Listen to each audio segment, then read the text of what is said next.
parler avec énergie sur Djambo FM. On ne peut ne pas aborder les sujets qui coiffent. On ne peut ne pas se fâcher face aux réalités qui nous entourent. Laissons parler les gens. Tous ces gens qui ont tué, ils ont pris goût de tuer. Tuer des gens pour s'enrichir ou tuer des gens par le pouvoir, pas de solution. Laissons parler les gens. La libre antenne de votre radio. Parlez sans tabou, sans se jausser. Percez et crevez l'abcès. C'est vous qui avez la parole. Pourquoi on n'interdit pas la circulation des armes sur le continent africain? Laissons parler les gens du lundi au vendredi sur Djambo FM. Laissons parler les gens. Une présentation de Michel Gachou.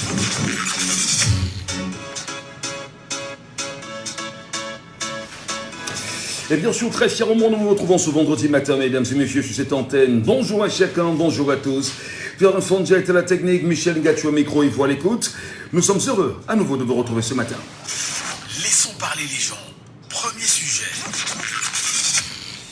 Et bien évidemment, le premier sujet de ce matin est porté sur les résultats provisoires des élections au Tchad ce matin. Et en réalité, nous allons nous interroger sur l'ensemble des processus électoraux vécus à travers les différents pays africains. Peut-on dire simplement ce matin que le Tchad parle au Cameroun?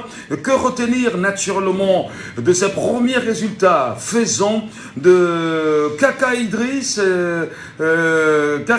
Déby, voilà, le premier victorieux avec un peu plus de 68% de voix.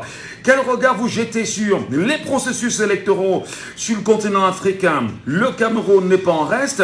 Doit-on dire que le Camerounais devrait se méfier de ce qui se passera en 2025? L'antenne ce matin, madame, messieurs, vous appartient. On en parlera pour le premier sujet. Laissons parler les gens. Deuxième sujet. Et vous le savez, les images de plus en plus sont saisissantes. Ce sont les images du fils du chef de l'État, Franck Biya, qui sont de plus en plus propulsés sur la place publique. Le mouvement franquiste, aujourd'hui, a choisi de faire savoir son ambition en engageant les appels des Camerounais à se faire inscrire massivement sur les listes électorales.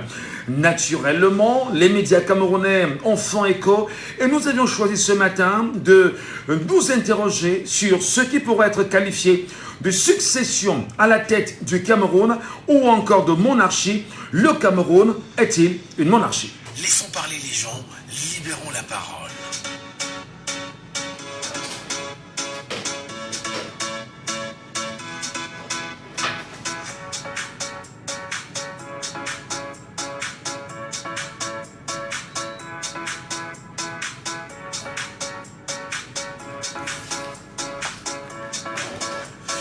Vous nous appelez naturellement au 6 74 39 79 04 6 74 39 79 04. Vous nous appelez et vous réagissez. Ou encore vous nous appelez via le WhatsApp de l'émission au 6 91 98 60 98. 6 91 98 60 98 via WhatsApp, ou vous nous appellerez naturellement en direct au 6 59 92 48 83. Nous nous posons bien évidemment ce matin une question évidente. Comment appréciez-vous la dernière élection présidentielle au Tchad pour la première partie des élections, je veux dire des résultats provisoires, faisant de Kaka Déby le victorieux avec 68% de voix, et l'ensemble des processus électoraux sur le continent africain vécus ces dernières années? Quel regard jetez-vous sur le Cameroun? Allô, bonjour. Attention, c'est 74 39 79 04. C'est 74 39 79 04. Allô, bonjour. Allô? Allô, bonjour. Ah, il n'est pas avec nous.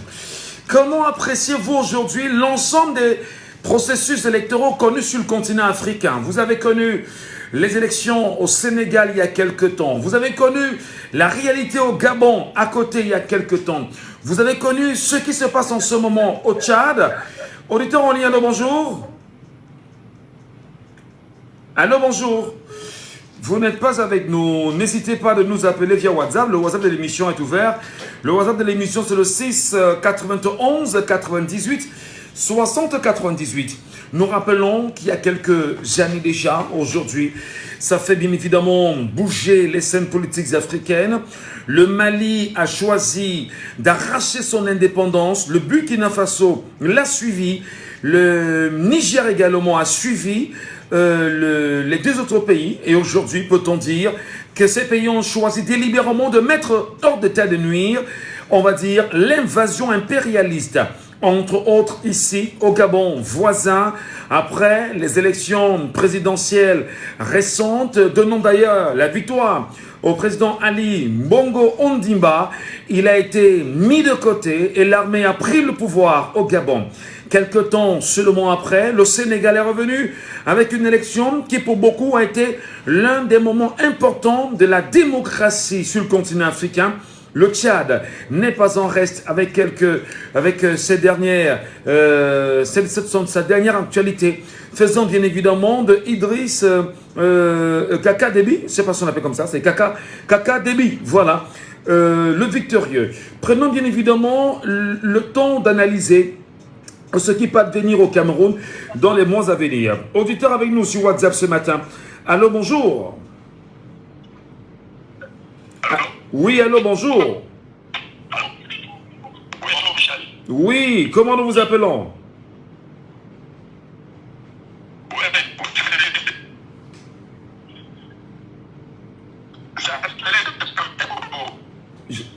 J'avoue que la qualité du réseau n'est vraiment... Est-ce que vous nous écoutez très bien là? Vous... Bonjour, bonjour. Aïe, aïe, aïe. Tentez de nous revenir. Rappelez-nous bonnement. Allô, bonjour. Oui. Baissez le volume de la radio. Bonjour, fidèle. Je vais quand même intervenir à l'émission. Il y a le problème de retour. Les auditeurs doivent comprendre ça. Dès qu'ils appellent, ils doivent seulement parler. Il y a question de tout de langue sur la ligne M15. Bon, ce que je vais faire comme observation sur les élections de Tchad, le fils de Déby était un jeune président. Bon, si la jeunesse tchadienne a choisi à faire le choix vers lui, comme il est déjà à 71%, c'est une bonne chose. Bon, monsieur, ce qui m'intéresse aussi, la programmation des résultats à quelques 2 jours de scrutin. Donc, ça veut dire qu'il n'y a pas de cours constitutionnel, il n'y a pas de ceci et cela, on attend 2 semaines pour qu'on vienne annoncer le résultat.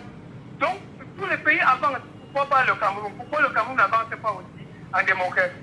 Voilà le Sénégal qui a fait les élections hier. Dans la même nuit, au petit matin, on avait déjà le résultat. Ça va déjà bon au Gabon.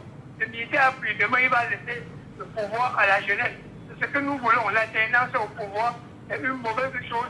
Et le drame maintenant, c'est qu'ici, chez nous, au Cameroun, on constate que beaucoup de jeunes Camerounais, par avantage de service, quand ils ont le matricule, peut-être à la fonction publique, ils disent déjà qu'ils ont trouvé. Quand on va au fond, ils se moquent des pas peuple. Quand on se plaint pour l'avancement du pays, ils se disent que nous sommes des mendiants, c'est parce qu'on est dans le chômage.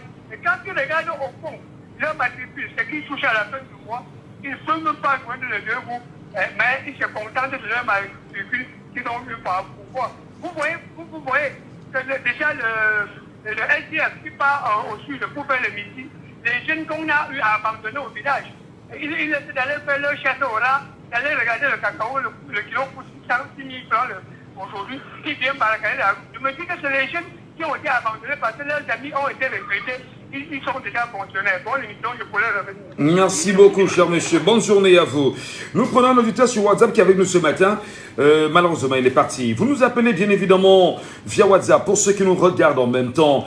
Dites-nous quelle observation vous portez sur la dernière élection présidentielle au Tchad. Quelle analyse vous en faites de l'Afrique centrale aujourd'hui et même de la démocratie? Auditeur en ligne, Jules Abaga est avec nous. Bonjour Jules. Bonjour monsieur Michel. Bienvenue ce matin sur Djambo. Quel regard vous portez sur cette dernière élection présidentielle au Tchad et naturellement les élections démocratiques en Afrique centrale? Avez-vous le sentiment que la France a décidé de rester et de ne jamais partir? Non, vous savez, monsieur Gacho, je vous ai dit que l'autre jour que les partis États ne sont pas des partis qu'on enlève facilement au pouvoir. Donc, surtout en Afrique centrale, les 6 pays, n'est-ce pas, de cette région-là. Donc, vous allez voir que, et observer avec moi que, au point, qu'est-ce qui se passe aujourd'hui au Gabon, la chute du Gabon. Il a fallu qu'on enlève, que l'armée puisse prendre le pouvoir avant maintenant de pouvoir faire un nouveau Gabon, n'est-ce pas, qui est en train de se reconstruire avec tout ce qui se passe là-bas. C'est la même chose au Tchad. Moi, je pense que même Idriss Déby ne pourrait que... Tout le monde ne pourrait que accepter que son fils puisse prendre le pouvoir. Pourquoi? Parce que tout le monde se sentira à l'aise avec lui, la continuité. Donc, voilà, tout le monde se sentira à l'aise avec lui pour la continuité. Donc, pas de rupture. Pas de rupture. On va dire que le président Macron, qui était au lendemain du décès de son père, venant naturellement reconnaître sa position comme étant celui qui devait tenir la transition, il est important de reconnaître que la continuité, ça va de la France alors, c'est ça? La continuité, c'est la France. Non, je parle de la France, pas la force.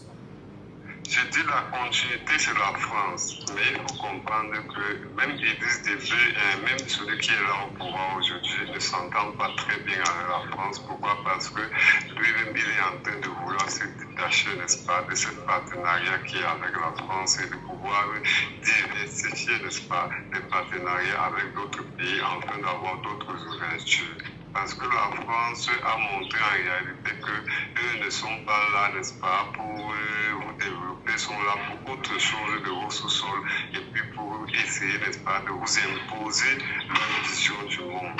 Donc, la France, moi je dis, monsieur Michel Ngacho, en élargissant le débat, quand on parle peut-être que est-ce que le Tchad parle au Cameroun, est-ce que le Sénégal parle au Cameroun? Non, le Sénégal ne peut vraiment pas parler au Cameroun de ce pays-là. Pourquoi? Parce que moi je reviens toujours à vous dire que le parti État qui est aujourd'hui là, pour que ça, regardez qu'est-ce qui s'est passé en France, on parle de la Nouvelle-France. On a vu le général de Gaulle arriver. Pourquoi il est arrivé? Pourquoi un général a pris la présidence française? Justement parce qu'il fallait casser des choses afin de pouvoir reconstruire redonner une nouvelle France comme la France qui est aujourd'hui. Ça veut dire que même ici au Cameroun, moi je dis sans cœur, même ici au Cameroun, il faudrait que vraiment un nouveau Cameroun se reconstruise. Et pour qu'un nouveau Cameroun se reconstruise, il faut que tous les Camerounais, même ceux qui sont en administration aujourd'hui, puissent prendre conscience qu'on a besoin d'un nouveau Cameroun. Et un nouveau Cameroun avec des nouveaux hommes, avec des nouvelles pensées qui vont pouvoir, n'est-ce pas, amener à l'épanouissement. Alors pour finir avec vous, Jules Labaga, le Tchad parle-t-il au Cameroun? Le processus électoral, naturellement, a été réalisé là-bas. Le perdant, je dis celui qui est derrière, Idriss Déby, a appelé ce matin les Tchadiens à sortir, manifester et réclamer naturellement les élections qui ont été volées. Je parle ici de Success Mara. Success Mara pense en même temps qu'il faudrait que les Tchadiens sortent parce que, dit-il, les unes ont été bourrées. Alors, est-ce qu'il n'y a pas lieu également de dire que c'est le même process partout sur le continent africain et le Cameroun qui reconnaît qu'il a des élections l'année prochaine, ne devrait-il pas justement s'exclure de ces méthodes-là qui sont déjà connues? Monsieur Michel Ngacho, ça c'est la diversion que monsieur Soussé Ouattara, le Premier ministre, fait. Vous comprenez, vous savez, quelqu'un disait en son temps, l'ex-premier ministre disait que tu ne peux pas être au pouvoir et dire que tu vas combattre celui qui t'a mis là. Non, moi je ne pense pas. Je pense en réalité que c'est une direction qu'il est en train de faire et puis je sais que la population, n'est-ce pas, ne souverain pas souvent qu'il est en train de vouloir distiller. S'il aimait vraiment ce peuple-là, il devait d'abord concéder, n'est-ce pas, le poste ministériel qu'il a eu afin de pouvoir défendre librement, n'est-ce pas, le camp qu'ils défendaient depuis. Donc, moi, il ne faut pas marcher sur le sang des gens et puis se nourrir, n'est-ce pas, du sang des gens. Donc, moi, je pense en réalité qu'il faudrait que chacun, n'est-ce pas, assume, n'est-ce pas, ses choix qu'il fait. Très bien. Quand tu fais un choix d'accompagner quelqu'un, d'accompagner, de travailler pour ton peuple, travaille pour eux, mais si tu veux réellement t'opposer à la politique, n'est-ce pas, de ton peuple, sois quelqu'un qui s'oppose jusqu'à la fin. Très bien. Merci. Jusqu'à la fin. Merci beaucoup. Merci beaucoup, Jules Labaga. Très bonne journée à vous. Je rappelle que Jules Labaga est un Camerounais et qui est malvoyant et qui a choisi récemment de nous rendre une petite visite ici à Jambo FM. Et nous vous disons merci, chers messieurs, pour votre proximité avec la radio et merci pour votre proximité avec l'émission. Laissons parler les gens. Ce matin, pour ceux qui prennent l'écoute en ce moment, nous avons choisi simplement de revenir sur les dernières élections présidentielles au Tchad et nous poser une question. Le Tchad parle-t-il au Cameroun dans le cadre de ces élections à venir? Au Cameroun, faut-il rappeler, en 2025, vous avez les élections municipales et législatives, mais surtout les élections présidentielles. Auditeur en ligne, allô, bonjour. Oui, bonjour, monsieur Gatou. Nous vous appelons. C'est Gilles Canon. Gilles. Canon depuis le UK. Ah d'accord, Gilles nous appelle depuis les États-Unis. Non, depuis le UK, c'est quoi? C'est l'Angleterre, c'est ça? Sergi Nicanon, c'est Sergi Nicanon, pas Sergi Nicanon. Sergi Nicanon depuis l'Angleterre, c'est ça? Oui. Alors, alors, justement, la question c'est de savoir, est-ce que le Tchad, est-ce que la dernière actualité tchadienne, le processus électoral, comment les choses ont été menées là-bas, est-ce que ça parle au peuple camerounais aujourd'hui? Est-ce que ceci appelle les Camerounais à plus de vigilance, à votre avis? Justement, ça appelle les Camerounais à plus de vigilance. Et le problème des Camerounais, parce que ce soit le Sénégal ou le Tchad qui nous ont parlé, nous les Camerounais, on n'a pas tout compris. Je m'explique. Parce que un jour où les Camerounais vont laisser penser à eux et penser à nous, il faut trouver qu'on aura beaucoup d'avancement. Ça veut dire quoi? Je vais prendre un exemple. Monsieur Gatou, oui. Quand vous voyez quelqu'un dans la rue en difficulté, combien de Camerounais sont bons à difficulté? Mais beaucoup sont prêts à sortir un téléphone, mais là, ça arrive. Pour le définir la personne. C'est ça. Parce qu'on ne pense pas encore à nous.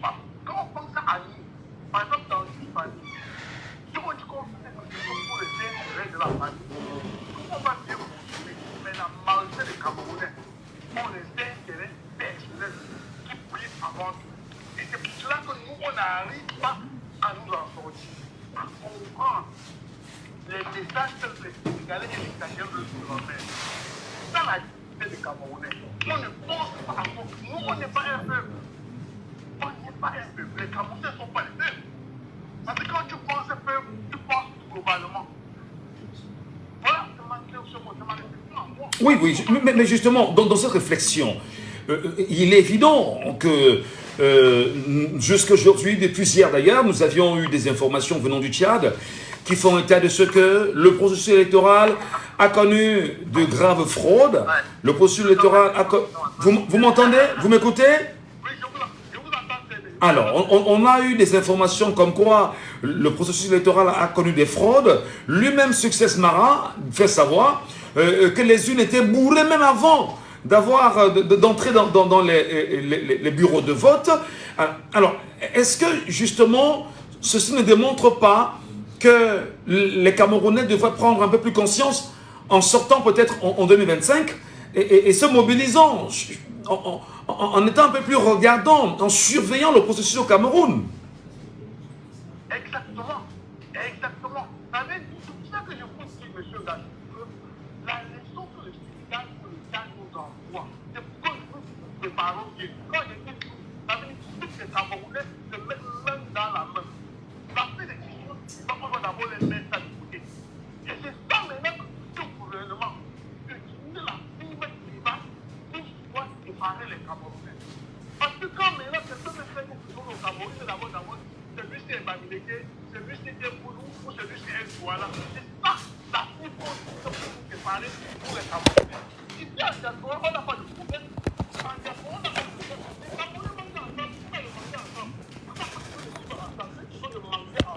Il y a problème. On n'a pas eu de pouvoir ensemble. Je prends par exemple, moi, moi je suis Baboulou. Tous les grands sont pas mariés. Tous les gens, ils sont les Yaoundés, ils sont les Douala, les femmes. On n'a pas de problème. C'est le problème de manger ensemble. Et la leçon qu'on nous envoie, c'est pour, par exemple, je suis un lion, là où le NS est en train de former ses cadres pour la surveillance des élections. Le problème, ce n'est pas de côté des rentiers. Parce que cette fois-là, il y a des gens qui sont alignés au Cameroun pour donner les votes. J'en fais partie. Je vais donner pour publier ça. C'est pas la blague, j'en fais partie. Parce qu'il faut qu'on se dise la vérité, 2022 là, le pouvoir c'est pour les Camerounais. On ne va plus participer notre équipe. Notre tragédie de nos enfants. Pour un bien de 10 francs, pour un pain salé, ça ne va pas passer. Il faut que ce gouvernement le sache. Donc tous les petits fonds là, les camions, ça ne passera pas. Voilà. Merci, merci infiniment.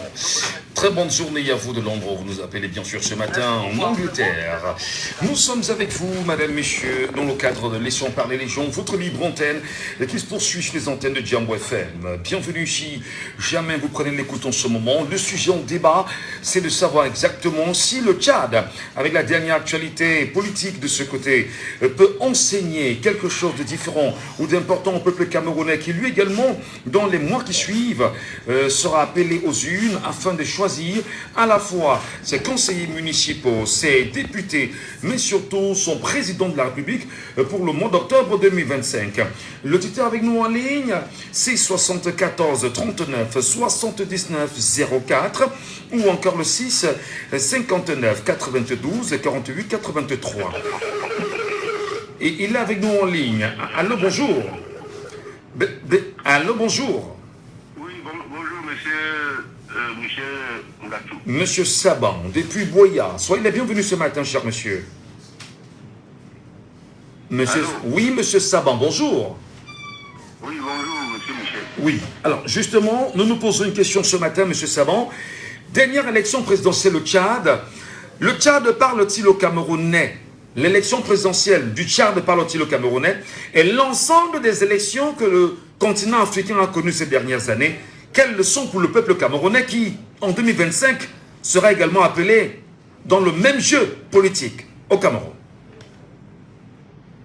Les élections au Sénégal nous parlent, les élections au Tchad nous parlent encore clairement. Au Cameroun, ça va se faire exactement comme au Tchad. Au Cameroun, ça va se faire exactement comme au Tchad, dites-vous. Exactement comme au Tchad. Pourquoi? Ça sera comme ça. Parce que au Tchad, au moment où on préparait le code électoral pour ces élections, M. Massra n'était pas là. N'assistait pas. On a mis des lois, on n'affiche pas les résultats. On ne peut pas donner les résultats provisoires, on n'affiche rien. Et non, on a donné la même chose qui est. Au Cameroun, au moment où on préparait le code électoral, l'opposition n'avait pas le temps. Le président a dit qu'il choisira le 15 membres du conseil électoral seul. Maintenant, nous en payons le prix. Monsieur Michel, ça se fera exactement comme au Tchad. Est-ce que c'est pas exagéré de le dire? Est-ce que c'est pas, je vais dire, est-ce que ça ne met pas en mal les ambitions des Camerounais qui tiennent absolument à voir les choses changer au Cameroun? Quand vous dites aux Camerounais que ce qui s'est passé au Tchad se fera exactement de la même manière ici chez nous, est-ce que vous ne freinez pas les ardeurs de vos compatriotes, M. Savant? Vous ne voyez pas qu'au Tchad, c'est Mahamat Idriss Déby lui-même qui a choisi le président de sa commission électorale là. Et puis au Cameroun, c'est Paul Biya lui-même qui a choisi son EDECAM. Les membres de l'EDECAM sont les membres du RDPC. Même s'ils ont dit qu'ils ont démissionné, ils ont tout ça dans leur ADN. Bon, ça se fera, je vous assure que ça se fera exactement comme au Tchad. On va couper encore l'herbe sous les pieds de l'opposition et on va se mettre à crier. Mais je dis que le chef de l'opposition qui va gagner les élections, il ne défend pas sa victoire pour que le peuple le suive, qu'il laisse sa place à un jeune loup aux dents bien longues. Alors est-ce que vous êtes en train de dire, bien évidemment, aux Camerounais, préparez-vous, parce qu'en fait, au Cameroun, on risquerait également non seulement de faire la même chose que Tchad, confisquer vos voix, confisquer vos élections et vous contraindre à accepter des résultats qui ne sont pas les vôtres. Que doit faire le Camerounais, M. Saban? Le Camerounais doit se réveiller, allumer son cerveau, être très très vigilant. Parce que M. Abraham Eno, qui est le président de l'ECAM, et le docteur Éric Essoussé, qui est le directeur des élections, les deux là, si au 31 août, M. Michel, nous n'avons pas 12 millions d'inscrits, ils seront tenus pour responsables de ce qui va arriver. Oui, mais le dire, ça change quoi?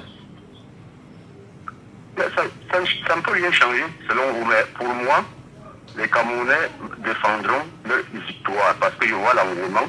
Même ici à Boya, ça commence déjà à prendre des allures pour aller s'inscrire. Oui. Donc, ils doivent savoir que si ça mûre, ils vont mettre le feu au Cameroun et ça sera leur responsabilité. Alors, donc, est-ce que vous voulez nous dire que les Camerounais de 2025 sont prêts à se sacrifier si jamais les voix sont volées, l'élection est volée cette fois-ci? Monsieur Michel, votre émission, c'est comme une émission de sondage. C'est comme votre ancienne radio Ikino, vous l'étiez avant. Vous avez une émission là qui était toujours une émission de sondage. Il n'y a pas de sondage au Cameroun. Mais votre émission aussi fait office de sondage. Tout le monde doit le savoir.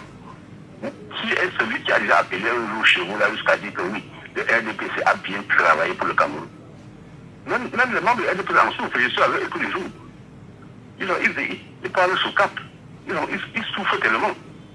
Oui, mais M. Saban, le truc c'est quoi? C'est-à-dire que vous votez, vous gagnez probablement, et on confisque votre voix, on confisque votre résultat, et on vous dit ce que vous avez n'est pas ce que vous pensez. Vous faites quoi? Je cherche à arracher, M. Michel. Vous arrachez? Non, pas la violence. Est-ce que la violence, c'est ce qu'il faut prôner là présentement? Je prends le cas du Maurice Kamto et son parti qui disent changement dans les urnes et dans la paix.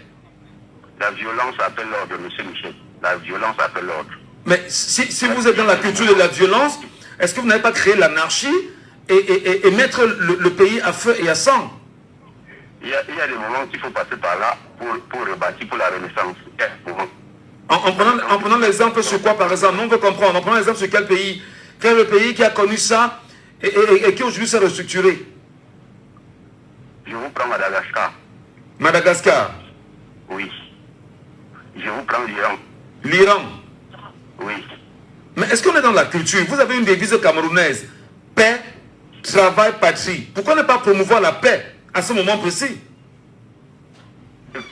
John Fundi, jusqu'à sa mort, a prôné la paix. Il a eu un prix Nobel de la paix. Maurice Kamto, il a dit qu'il ne marchera pas sur les cadavres pour aller prendre le pouvoir. Il aura un prix Nobel de la paix. Quelle est cette paix-là? Le monsieur qui se dit mendiant de la paix, le président de la République, s'il aime la paix, il doit faire un bon code électoral. S'il aime la paix, c'est comme ça. Très bien. Il faut que tout le monde soit consentant quand du vote. Ça veut dire que c'est même lui qui sème le trouble. Il doit savoir ça. Voilà. Merci beaucoup, M. Saban. Merci pour votre appel depuis Boya. Très bonne journée à vous. Nous avons un auditeur sur WhatsApp qui nous attend depuis un petit moment. Je pense que c'est Félix qui nous revient. Félix, bonjour. Oui, bonjour Michel. Cette fois-ci, nous vous écoutons parfaitement. Félix, dites-nous concrètement. Dernières élections au Tchad, est-ce que le peuple camerounais peut-il prendre conscience des vides et des manquements et naturellement de l'attitude et naturellement du gouvernement tchadien et se munir pour 2025? Oui, vraiment le Tchad nous parle. Franchement, là où le régime en place a acté la fraude de l'Eurotop électoral, c'est 3 jours avant l'élection, quand le directeur, le président de la commission de l'organisation des élections a eu à prendre une décision interdisant des téléphones dans les bureaux de vote, de filmer les procès verbaux. Oui. C'est là où j'ai dit c'est fini, c'est plié. Parce que c'est la plus belle preuve de prouver que vous avez gagné une élection. Quand vous avez pris les photos, vous avez filmé. Ah oui, le Tchad nous parle. Le Tchad nous parle de la... Et vous voyez qu'au Tchad, ce n'était que dans la capitale N'Djamena, oui. Où la masse critique est tellement forte qu'ils ont pu prendre les photos, filmer les résultats des bureaux de vote. Mais dans l'arrière-pays, on suivait les reportages, comment l'armée empêchait. Donc, dès que tu sors ton téléphone, tu tentes de sortir, on arrache ton téléphone. C'est fini. Donc, c'était grave, vraiment, au Tchad, le Tchad nous parle. Ah oui, je suis quelqu'un qui dit que oui, la jeunesse. Ah oui, Idriss Déby, donc c'est ça la jeunesse que vous voulez qu'il prenne le pouvoir. Hein? Une jeunesse, un père qui succède à son fils. Un fils qui succède au père. Dans la barbarie, la dictature, combien? Le régime, rien qu'en moins de 3 ans, ce régime a tué plus que le régime de son père. Les manifestants qui ont été tués, vous savez combien de morts dans ces manifestations? Et on vient dire que c'est la jeunesse. Non, si on a besoin d'une telle jeunesse, je vous dis la vérité, je préfère encore un vieillard de 150 ans que d'avoir ces gens de jeunesse. Le Tchad nous parle dans plusieurs cas, en tout cas l'Afrique centrale nous parle. Je crois le premier pays qui va révolter l'Afrique centrale va être le Cameroun. Ah oui, c'est la raison pour laquelle j'étais content de suivre notre ami de la diaspora. Parce que les Camerounais ne vont plus se laisser faire. Le Tchad nous parle. Et quelqu'un a parlé de Madagascar. Madagascar, il y a eu une élection à Madagascar. Et nous savons comment celui-ci, le président actuel, comment ça s'est passé. Comment il a torpillé la constitution, la loi. Et au point où les opposants ont prospéré pour écouter. Et il était seul en liste. Et il vient nous parler de Madagascar. Non. Le seul pays modèle, oui, des dernières élections en Afrique, c'est le Sénégal. Et nous savons que la plus grande victoire, je ne sais pas ce qui va se passer au Cameroun. Mais est-ce qu'au Cameroun, Félix, je veux qu'on s'entende. L'ECAM est un organe qui est dit être indépendant. Mais seulement, les membres de l'ECAM, les dirigeants de l'ECAM sont tous nommés par le président de la République, qui lui déjà est président national d'un parti politique et qui est le parti au pouvoir. On sait également que, en relisant les textes du code électoral, il y a des villes qui sont telles que on ne peut pas poursuivre un membre de l'Échéance Cameroun aujourd'hui.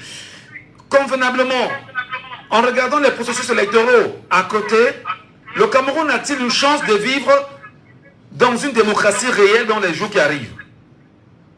Non, ça ne sera pas facile. Parce que puisque l'ECAM est contrôlé par le régime, tous ces gens nommés à l'ECAM sont les membres du RDPC. Conseil constitutionnel est membre du RDPC. C'est le vote populaire et la masse critique qui va faire tomber ces régimes. Mais s'il y a vote populaire et masse critique, si jamais l'Assemblée nationale se réunit rapidement, il y a un projet de loi qui arrive à l'Assemblée nationale et qui soit inséré naturellement et dont on en fait un décret pour vous dire les téléphones seront interdits dans les bureaux de vote. Qu'est-ce qu'on fera? Qu'est-ce qu'on fait? Que doit faire le Camerounais? C'est ce qui s'est passé. Système Mastala n'a pas compris cela. À moins de 3 jours, on vient vous dire les téléphones sont interdits. Mais tu pars où, mon frère? Hein? Maintenant, tu es parti, tu viens dire. Bon, il se peut que les Tchadiens ont tellement souffert. Il y a eu tellement de morts. Moi, je me dis qu'il a laissé faire. En disant, surtout que c'est la France qui est derrière. Et surtout également, vous voyez que le président actuel, Idriss Déby, il a eu le soutien du Cameroun. Et sa campagne présidentielle au Cameroun est découverte par la CADIBI. On faisait les loges de ce monsieur. Vous voyez pas? Donc, ce qui fait qu'il avait dans le soutien de ce père africain de l'Afrique centrale. Donc, si jamais, si Yaoundé a adobé, a validé et a comment on dit ça, poli l'image de Kaka Déby, c'est-à-dire que Yaoundé a validé naturellement cela et que Yaoundé lui a donné des directives pour pouvoir gagner. Donc, ça nous parle nous aussi au Cameroun. C'est la raison pour laquelle j'ai dit le Tchad, le Sénégal. Non, parce que le Sénégal, ça s'est passé pacifiquement.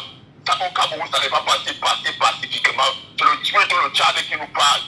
Est-ce que nous allons être prêts à défendre la victoire avec toute l'armée, la police, la soldatesse? Est-ce que nous allons être avec les téléphones pour violer? Pourquoi est-ce que ça n'a pas réussi à N'Djamena? On a vu les gens sortir les téléphones pour filmer. Mais ça a plutôt réussi dans la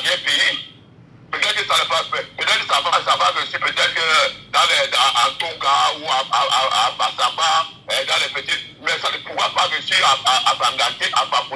Et si déjà on a le contrôle de ces grandes villes-là, et qu'on a la masse critique, c'est-à-dire que la masse critique, on a la victoire assurée dans ces grandes villes. Mais laissez-moi vous dire, dans la guerre pays, comme ils ont fait l'année en 2018 dans le sud, où Paul Biya a eu 100% de voix, 100% d'inscrits, 100% de voix. Et le professeur Koumodo a même dit, dans ma famille, il y a eu 5 morts.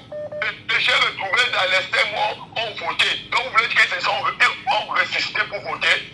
Donc c'est pourquoi c'était dans l'arrière-pays. Très bien. Mais voilà. Préparons-nous à contrôler le vote dans les villes populaires. C'est là-bas où on va battre le RDPC, sachant que dans l'arrière-pays, ils sont déjà là. C'est la raison pour laquelle, non, franchement, ça ne va pas bien. Le vote populaire voilà. dans les grandes villes, dans les 58 départements. Oui, c'est ça qui va nous donner la victoire. Merci, vraiment, merci. Merci beaucoup, Félix. Très bonne journée à vous. Mesdames, Messieurs, je reprécise ce matin, si jamais vous nous écoutez à l'instant, le sujet de ce matin est porté sur l'observation des Camerounais du processus électoral qui vient de se dérouler au Tchad. Le Tchad étant un pays de l'Afrique centrale. Le Tchad étant un pays frère et ami au Cameroun, pays voisin d'ailleurs au Cameroun.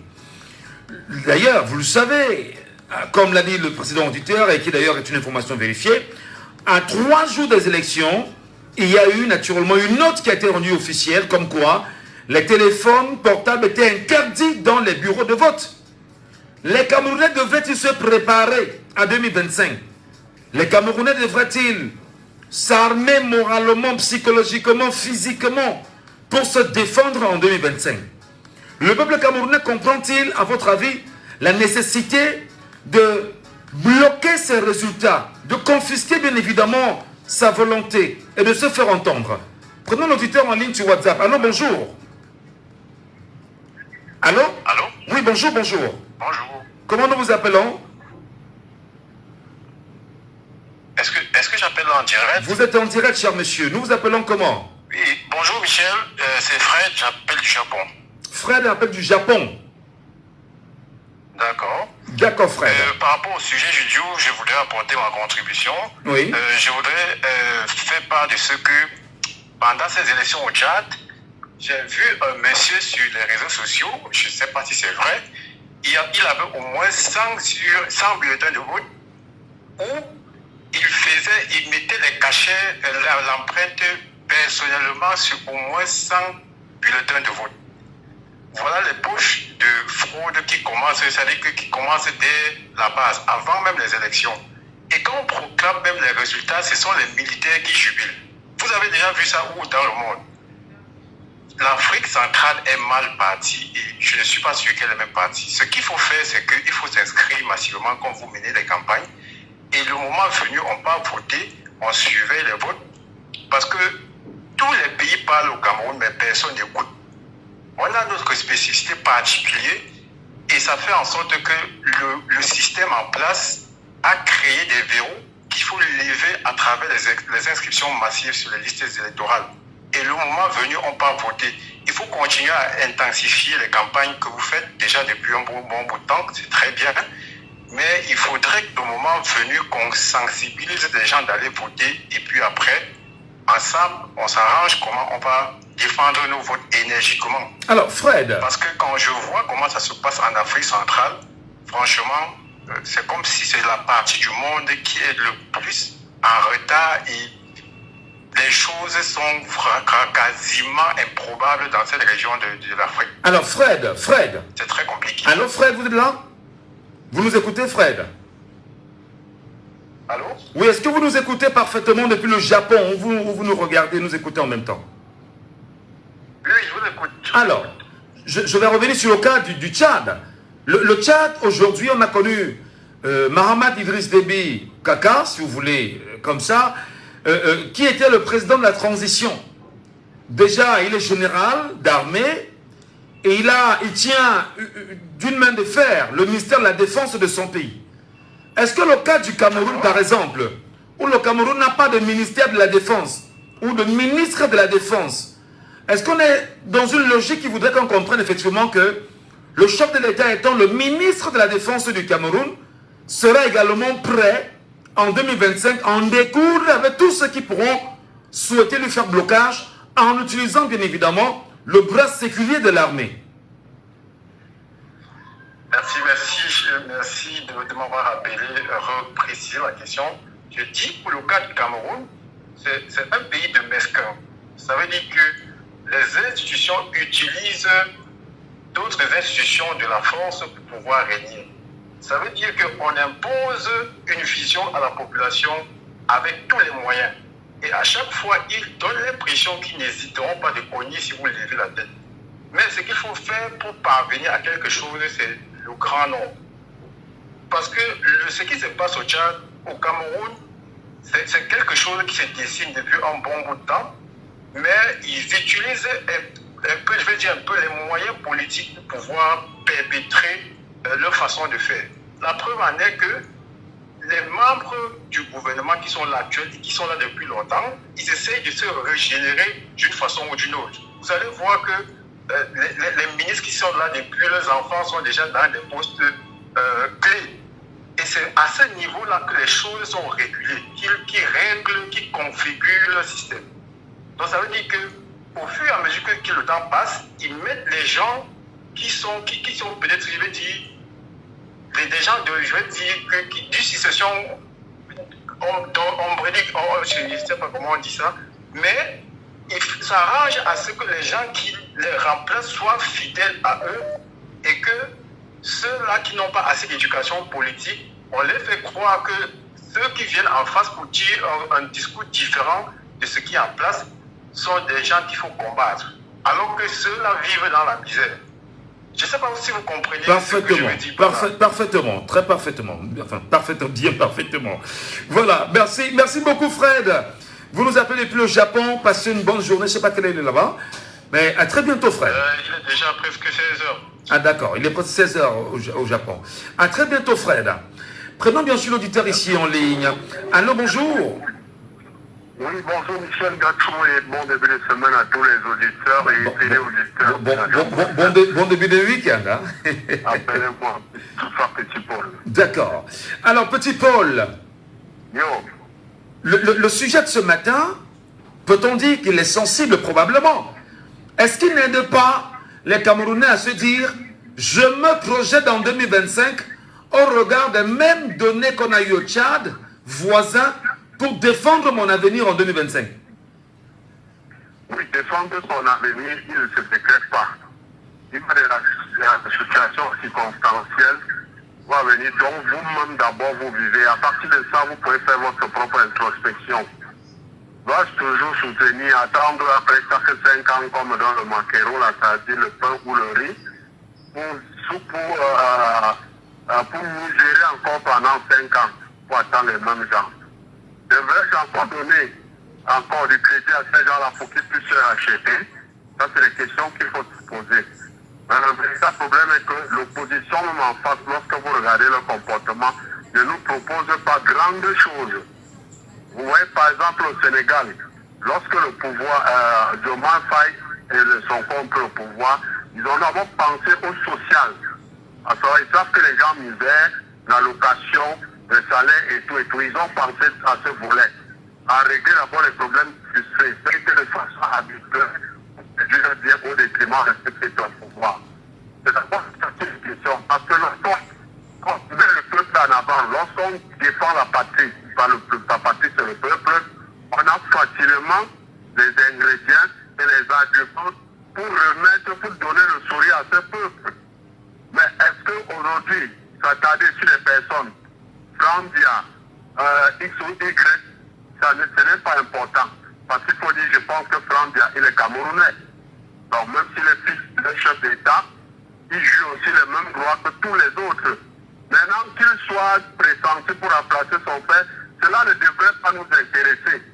De façon personnelle, chaque Camerounais devrait se poser la question, est-ce que ce régime, est-ce que ma situation est favorable, est-ce qu'elle est défavorable, est-ce que ce régime peut régler le problème, pas seulement la mienne et des autres, parce qu'à un moment donné, quand on vit, on ne vit plus pour soi. Aujourd'hui, je suis sûr que toi, Michel Gatou, quand tu sors, c'est parce que tu sais que tu as un loyer à payer, tu as une famille à entretenir, tu as des enfants qui vont aller à l'école, et bientôt d'autres seront internats, d'autres iront à l'université. Autant de choses. Est-ce que dans le programme politique de tous ces gens-là, est-ce qu'il y a quelqu'un qui t'intéresse, qui ne pense pas seulement à mon avenir, moi, mais à l'avenir de tous ceux qui sont derrière? C'est la raison que je disais à quelqu'un, vous posez la question un peu comme tu le posais hier. Quel profil pour gérer le Cameroun en 2025? Je dis à personne, il ne faut pas être sorcier. Il nous faut un Ibrahim Traoré à la tête du Cameroun. Il nous faut dans un coup d'État. Pardon? Il nous faut donc faire un coup d'État si vous appelez Ibrahim Traoré. Je ne sais pas si je parlais d'un coup d'État. Je suis contre le coup d'État. Parce que même déjà, la chose de faire le coup d'État, nous sommes habitués le coup d'État politique. Mais quand je parle d'Ibrahim Traoré, je parle de l'implémentation de la politique de l'homme. Aujourd'hui, dans 5 ans, il y aura l'autosuffisance alimentaire au Burkina Faso. Je dis merci. Dans 5 ans, qu'on regarde ce qu'il est en train de faire en 2 ans. Surtout qu'il a renoncé à son salaire de chef d'État et gardé son salaire de capitaine. Pour preuve, d'autres sont montés au pouvoir avec un grade inférieur tel que moi. Ils ont pris le grade plus élevé. Mais vous voyez qu'il a gardé son grade de capitaine. Donc, parce qu'il comprend que ce n'est pas le grade là qui lui donne le pouvoir, c'est le peuple qui lui donne le pouvoir. Et ce peuple a démontré en déjouant le coup d'État il y a quelques temps, un an juste après qu'il ait pris le pouvoir. Donc, il faut un homme qui va travailler pour le peuple, qui va penser pour le peuple. C'est la raison qu'il nous faut un Ibrahim Traoré. Vous si vous voulez encore un Sonko, ou Diomaye Faye, ou si vous voulez encore un Kadhafi, il faut aller dans ce sens. Très bien. Donc, il faudrait quelqu'un qui travaille, qui va travailler, penser au peuple. Vous, aujourd'hui, la dernière fois, je parlais sur ces antennes que, vous, même les hommes politiques, la plupart aujourd'hui qui ont les casquettes sont des bailleurs. Mais personne ne vous parle de la vie chère et des prix des loyers qui sont exorbitants. Il y a des Camerounais actuellement en prison, je vous parle, Michel Gatou, vous êtes journaliste, faites un tour en prison, vous allez investiguer, et faites un tour dans des commissariats, des brigades, à Bepanda, à Dogo, à Village, vous verrez qu'il y a des problèmes de loyer là-bas tous les jours. Voilà. Vous pourrez revenir, petit peu, on va marquer juste une pause publicitaire, puisque la radio l'exige. À très bientôt, petit Paul. D'accord. Jumbo, Jumbo, Jumbo, Jumbo Radio. Sous le haut patronage du ministère de la Communication et en partenariat avec la mairie de Douala 5e, Marabout organise la 2e édition du rendez-vous inédit des professionnels de l'audiovisuel africain et des entreprises du 25 au 31 mai 2024 au parcours Vita de Douala. Sous le thème audiovisuel africain et économie numérique, quelles opportunités de croissance? Between conferences, masterclasses, film screenings, sale and purchase of audiovisual content, as well as television broadcast of audiovisual content with special live broadcast every day. Le SINAC, ce sont des expositions et des stars de la télé et de la radio de divers pays. Companies become partners and book your stands in order to benefit from national and international visibility. Professionnels de l'audiovisuel, inscrivez-vous sur www.sinac.mymarabout.com. Infoline plus 237 6 51 20 84 92 ou plus 237 6 55 32 27 62. Marabout de l'ombre à la lumière. Jumbo FM 91, partenaire média. Charlotte, ne viens pas me souiller ici. Oh. Tu m'as dit de prendre tout ce dont j'ai besoin et toi tu sors les mêmes vides. Avec ma carte Visa CCA Bank, je n'ai pas besoin de trimballer du cash. Ah bon? Et puis je peux faire des retraits sur tous les terminaux de paiement pour que je sorte. Génial! Offrez-vous dès à présent la carte Visa CCA Bank pour vos paiements sécurisés en ligne sur TPE et vos retraits sur tous les distributeurs pour que vous soyez dans le monde. 24 heures sur 24, 7 jours sur 7. CCA Bank, la finance au cœur des traditions africaines. Black & Beauty, salon d'exposition et d'échange sur l'identité culturelle africaine, 3e édition. Du 26 au 29 juin 2024, à partir de 8h jusqu'à minuit, à la salle des fêtes d'Aqua Douala. PME, PMI, start-up, entrepreneurs, porteurs de projets et tous les professionnels des domaines de la beauté, de la mode, du bien-être. Souscrivez un stand Black and Beauty 3e édition et ayez la possibilité de participer aux conférences thématiques, les ateliers pratiques, les masterclass. Black and Beauty 3e édition, la beauté naturelle à l'honneur. Un salon d'exposition et d'échange sur le thème la dépigmentation. Se réinventer pour mieux défendre notre identité culturelle africaine face aux défis de la mondialisation. Inscrivez-vous sur nos différentes plateformes Black Attitude ou contactez-nous. Téléphone 650 663 969 ou le 698 551 177. Black and Beauty, apprenons à nous aimer. Un événement de Black Attitude. Jumbo, Jumbo, Jumbo, Jumbo, Jumbo FM. On ne peut en parler avec énergie sur Jumbo FM. On ne peut pas aborder les sujets qui coiffent. On ne peut ne pas se fâcher face aux réalités qui nous entourent. Laissons parler les gens. Tous ces gens qui ont tué, ils ont pris goût de tuer. Tuer des gens pour s'enrichir ou tuer des gens pour aller au pouvoir, ce n'est pas une solution. Laissons parler les gens. La libre antenne de votre radio. Parlez sans tabou, sans se chausser. Percez et crevez l'abcès. C'est vous qui avez la parole. Pourquoi on n'interdit pas la circulation des armes sur le continent africain? Laissons parler les gens du lundi au vendredi sur Jumbo FM. Laissons parler les gens. Une présentation de Michel Gadjou. Bienvenue à tous, bienvenue à chacun, mesdames et messieurs. Laissons parler les gens se poursuit sur les antennes de Jumbo FM et nous vous saluons de nombreux endroits où vous nous écoutez ce matin. Et bien évidemment à ceux qui nous regardent sur Facebook en direct, bonjour à vous et bienvenue. Je ne sais pas à quelle heure il est chez vous, mais ici à Douala, il est précisément 10h passées de 3 minutes simplement. On dira simplement 9h en temps universel, 10h03 à Douala au Cameroun. Nous revenons sur le sujet, d'ailleurs, qui est un sujet majeur ce matin, qui vous donnera la parole, qui vous la lègue encore. Regardons les dernières élections au Tchad. Les dernières élections au Tchad, faut-il le rappeler, Success Mara, qui était l'opposant, derrière Kaka Déby, fait savoir naturellement qu'un petit nombre d'individus a décidé de refuser la volonté du plus grand nombre et veut inverser l'ordre des chiffres. Ces individus se trompent pas seulement sur les résultats des élections, mais sur leur capacité à pouvoir la voler encore une fois. Et d'ailleurs, il a appelé les Tchadiens en leur disant « Ne vous laissez pas voler votre destin. Dès demain, vous allez exiger la vérité dans les urnes. Ce qui se joue dépasse ma personne. » A dit d'ailleurs Success Mara. Alors, je voudrais ici, justement, convoquer à l'intelligence des Camerounais, qui en 2025 ont 3 élections. Premièrement, élection municipale. Deuxièmement, élection législative. Ceci peut être couplé comme d'habitude, mais surtout l'élection présidentielle. Avez-vous le sentiment que ce qui s'est produit au Tchad peut-il se reproduire au Cameroun? Le Tchad parle-t-il au Cameroun? Le Sénégal a-t-il parlé au Cameroun? Le Gabon parle-t-il au Cameroun? Le Niger, le Burkina Faso, le Mali parle-t-il au Cameroun? La Guinée-Conakry, la Côte d'Ivoire parle-t-il au Cameroun? Et au moment où nous parlons, le Togo est en train de prendre de nouvelles mesures, mettant en place un système qui sera tel que les populations ne pourront plus aller voter dans les bureaux de vote normalement. Les votes ne se feront désormais qu'au niveau du Parlement et seuls les députés pourront désormais décider de qui sera président de la République. Nous vous donnons la parole ce matin. Est-ce que l'ensemble de ces réalités, de cette façon de faire la politique en Afrique, ne démontre pas effectivement qu'il y a un gros problème lié à ce qu'on peut appeler la démocratie qui, selon l'ancien président français Jacques Chirac, disait que la démocratie est un luxe pour les Africains. Peut-on bien sûr avoir une ambition réellement démocratique au Cameroun en 2025? Auditeur en ligne ce matin, allô, bonjour.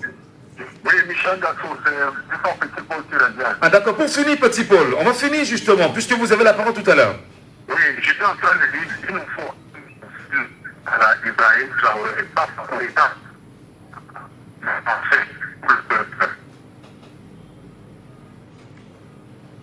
Des petits soucis avec la qualité du réseau. Allô? Oui, nous vous écoutons Petit Paul, voilà, c'est mieux, c'est bon. Voilà. Il nous faut un homme qui ne pense qu'au peuple, qui a un projet politique social bien soudé pour le développement de ce pays.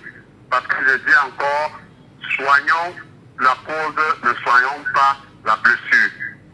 Quand nous allons soigner la cause, cela nous évitera d'avoir des blessures ou des maladies. Très bien. C'est ça qui est plus important parce que comme je faisais allusion tout à l'heure, que vous voyez la plupart de nos hommes politiques, ceux qui sont en terre de politique, 85% sont des bailleurs. Personne ne vous parle de loyer. C'est un volet social très important. Aujourd'hui, vous avez des choses. Aïe, aïe, aïe. Allô? Allez-y pour terminer. Voilà. Aujourd'hui, vous avez des chambres d'étudiants qui coûtent à proximité des universités 30 000 francs. Vous pensez qu'un étudiant ou une étudiante, si elle se prostitue, elle prendra 30 000 francs pour payer sa chambre. Par contre, il y a des années, ces étudiants, certains vendaient le sel au marché parce qu'il fallait que les boutiques 8 000 francs, 10 000 francs pour payer leur chambre. Aujourd'hui, c'est tout ça dans une chambre de 3 mètres carrés. Où est-ce qu'on va avancer? Ça ne fait aucun homme politique de comprendre que quand il est enfermé en prison, parce qu'il a fait 4 mois de loyer impayé, parce que le bailleur connaît quelqu'un dans une brigade, dans un commissariat. Parce qu'il n'intervient pas parce que ce sont les homologues bailleurs. Donc il faudrait qu'on pense à ça.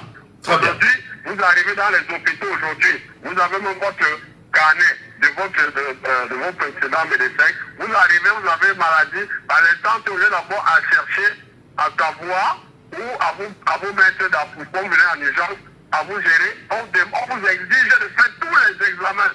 On vous exige à l'instant de faire tous les examens. Ma soeur, maman, c'est là, dans le Canada, Très bien. On vous dit merci. Merci. Même si le réseau nous empêche véritablement de bien vous écouter, il n'y a pas de souci. Sur la deuxième ligne, on a un auditeur, il n'est pas avec nous, malheureusement. Vous nous appelez au 6 74 39 79 04. 6 74 39 79 04. 6 59 92 48 83. Les dernières élections au Tchad parlent-elles au Cameroun? Les dernières élections présidentielles au Tchad parlent-elles au Cameroun? Auditeur en ligne. Allô, bonjour. Est-ce qu'il est avec nous? Allô, bonjour. Oui. Bonjour, monsieur Ngassou. Oui. Une fois de plus, c'est fidèle de sa foi, ce qui revient. Allons-y, fidèle. Ce que j'avais dit, quand j'avais vu Idi Amin Dada, oui. il avait dit à Lip Kondi, depuis qu'on parle de ce problème, il y a une femme de LDPC qui avait dit, quand je regarde l'archevêque Maurice Kamto, si le LDPC ne donne pas un bon candidat, il ne pourra pas s'en sortir parce que notre candidat naturel ne se tient plus bien debout. C'est une femme de LDPC qui avait dit ça. J'ai oublié le nom de la femme, c'était Madame Kira. Elle a parlé de ça. Bon, j'ai pris note depuis lors. Il ne parle pas. Ça veut dire que demain, ça sera peut-être une surprise. Vous pourrez voir demain que ces papas vont nous laisser. Ils vont dire, chers enfants, on vous a trop manipulé, prenez votre chose. Donc, allons nous inscrire massivement. Demain, on pourra avoir une bonne chose. Je dis comme ça aux jeunes qui sont toujours au Paris Foot, qui sont toujours au téléphone WhatsApp, tout ça, qui viennent, qui partent s'inscrire. C'est ce qui est de bon pour le moment, pour la jeunesse. Que Dieu bénisse le Cameroun. Merci infiniment, cher monsieur fidèle. Merci à vous. Madame, messieurs, poursuivons l'émission de ce matin avec vos contributions nombreuses. Le Cameroun peut-il, ou les Camerounais peuvent-ils, au moment où nous parlons, prendre conscience que ce qui s'est passé au Tchad, selon certaines indiscrétions, on parle des fraudes massives au Tchad. On parle en même temps d'une confiscation de l'appareil qui organise les élections au Tchad. On parle en même temps d'une confiscation des masses médias au Tchad. On parle en même temps d'un bourrage des urnes. C'est pas moi qui le dis, hein. Je m'en tiens aux déclarations des Tchadiens. Le Cameroun peut-il également se prémunir de ce qui arrivera en 2025? Les Camerounais sont-ils prêts? Comprennent-ils la leçon du Tchad? Auditeur en ligne, allô, bonjour. Peut-il également se prémunir? Allô? Oui, allô, bonjour, monsieur Gatou. Bienvenue, monsieur Lepako. Bonjour aux auditeurs de Tambo. Alors, oui, pour répondre. Nous vous écoutons ce matin. D'accord. Donc, je disais que quand vous posez une question assez ouverte comme ça, il y a des réponses, on peut avoir des réponses à plusieurs degrés. Moi, d'entrée, je le dirais encore, comme vous-même vous l'avez souligné une fois, que les médias sont devenus les premiers pouvoirs.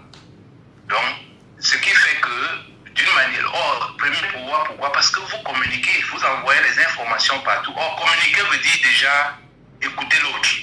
Donc, le Tchad parle au Cameroun. Tous les autres pays parlent au Cameroun, comme le Cameroun parle aux autres pays. Donc, moi, je dirais, pour répondre à votre question, oui, le Tchad nous parle. Tout le monde nous parle. Mais nous aussi, nous parlons aux autres. La question, c'est, est-ce que nous sommes capables d'apprendre de nos propres erreurs? Parce que ce qui se passe au Tchad, là, le Tchad l'a appris au Cameroun. Ce qui se passe en Côte d'Ivoire, les Ivoiriens l'ont appris au Cameroun. En fait, tout le Cameroun est le laboratoire de la France-Afrique. Donc, tout ce que les autres font, ils le copient. La façon dont ils modifient la Constitution, la façon dont ils lèsent la population, la façon dont ils sont devenus les patrons des peuples, au lieu d'être les employés des peuples. Tout ça a été formaté et formalisé au Cameroun. Moi, je vais vous donner quelques éléments pour que tout le monde comprenne. Lorsqu'il y a eu cette fameuse conférence nationale où on obligeait les dictateurs à parler à leur peuple, il n'y a qu'au Cameroun que le président Paul Biya est sorti, il a dit la conférence nationale est souveraine. Mais un mot complètement tordu, si elle était souveraine, c'est le peuple qui demandait. C'est le peuple qui est souverain. Donc si elle était souveraine, normalement on devait avoir une conférence nationale. Mais il avait rajouté sans objet. Oui, il est souverain sans objet. Mais il est qui? Il est notre patron. Le président Paul Biya est notre employé. Vous savez, je vous ai dit que c'est chez nous que les gens apprennent, les gens écoutent, ils voient le Cameroun, ils écoutent le Cameroun. Donc, non seulement il n'a jamais fait, mais il faut que ceux qui vont, que le 2025 soit la sanction de tout ce que le président a fait contre nous. Notre président Paul Biya ne s'est jamais assis avec nous pour discuter. Lors de la tripartite, il n'était pas avec nous. C'est les ministres qu'on a envoyés pour discuter. Même dernièrement, là, lors du grand dialogue national, le président de la République n'a jamais participé. C'est un colon. Il est issu de cette grande école. Son diplôme, c'est administrateur des colonies. Il ne s'est jamais assis avec nous. Tous les Camerounais doivent intégrer ça dans leur tête, que l'homme qui est à la tête de notre pays ne s'est jamais assis avec nous pour dire mon enfant, tu as mal au pied, pourquoi? Mon enfant, toi qui as mal à la tête là, c'est pourquoi? Donc il est resté dans ce mur de glace d'un colon. Donc c'est pour ça que je dis que pour répondre directement à votre question, tout le monde nous parle, mais nous aussi, nous devons nous écouter. Puisque, comme lui-même le dit souvent, le Cameroun, c'est le Cameroun. Si vous prenez l'exemple du Tchad, au Tchad, toutes les transitions ont toujours eu lieu par les armes. Donc si on regarde cet aspect, on va dire que nous, ce n'est pas ça chez nous. Chez nous, c'est la transition. Aïdjo a pris le pouvoir et il a donné à Paul Biya dans la paix. Alors si Paul Biya veut respecter ce contrat-là, qu'il ne nous amène pas dans une guerre, qu'en 2025, qu'on le remercie, il parte, il laisse le pays dans la paix. S'il va contre ça, ce sera ça, c'est comme on dit en anglais, his legacy. C'est celui qui aura créé les guerres dans notre pays.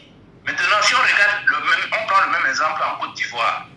Vous vous rappelez quand Laurent Gbagbo est arrivé au pouvoir, c'était un militaire, le chef de l'armée. Je veux dire, c'était même pas seulement le ministre de la Défense, c'est lui qui contrôlait toute l'armée du pays. Un certain, comment on l'appelait, le pays où... Général Gay. Le général Gay. Voilà. Le général Gay. Le général Gay, il était au pouvoir. C'est lui qui a organisé les élections. Et Laurent Gbagbo avait gagné. Et il a voulu rester au pouvoir. Et les Ivoiriens sont descendus dans la rue. Là, on peut dire, pour ceux qui se préparent en 2025, la Côte d'Ivoire nous parle. Donc, pour dire que même si quelqu'un a toutes les armes et tout, si le peuple lui dit, mon ami, tu es mon employé, et je te dis que tu n'as pas bien travaillé, dépose le tablier et quitte le prétoire, il doit quitter. Donc, voilà. Donc, par rapport à ça, quand je dis, pour moi, la Côte d'Ivoire de Laurent Gbagbo, c'est elle qui nous parle le plus par rapport à ce que nous attendons en 2025. Mais là où le Tchad nous parle sérieusement, M. Ngadio, et que nous devons apprendre de nous-mêmes, c'est que le Cameroun est quand même, je veux dire, le pays expert en matière de fraude électorale. Donc c'est pour ça que je vous dis, après les inscriptions, on ne peut pas vous perturber avec ça pour l'instant, mais quand vous allez finir votre mission d'inscription, on va aborder le grand chapitre du vol et des fraudes. Et nous allons décortiquer décortiquer ça point par point, au point où celui qui va s'amuser à venir frauder le jour des élections, mais il aura on va mettre les roues autour du cou, parce qu'il n'y aura pas moyen. Nous, je dis, notre force, c'est qu'en 42 ans de tricherie, de bourrage des urnes et tout, nous connaissons toutes les... Je veux dire, on a toutes les subtilités, nous les connaissons tous. Il faut maintenant les décortiquer, les démocratiser et en faire maintenant des barrières le jour de vote. Parce que quand on vous explique que les urnes ont été bourrées, mais quand même, si vous voulez comprendre le bourrage des urnes, c'est très simple. Vous mettez à l'entrée des urnes, le nombre de voix qu'il y aura dans les urnes, c'est le nombre de personnes qui sont entrées. Et personne ne va entrer deux fois.